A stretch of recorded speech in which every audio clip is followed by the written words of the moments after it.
Ia zukatzen urte ordea, esaten ari nintzen bezala bertso bat kantatu eskertuko dugula gaurko saioa.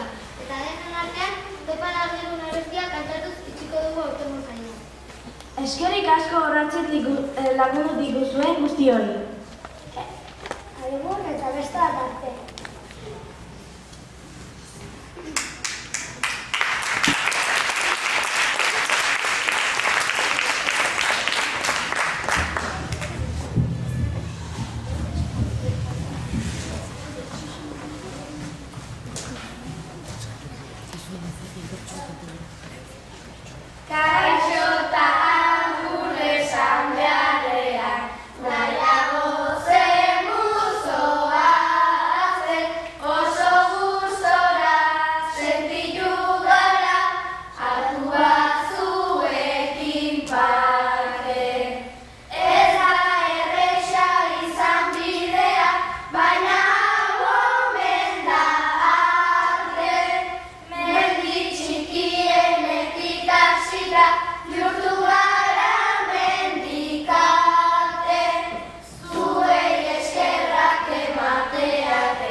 Voy a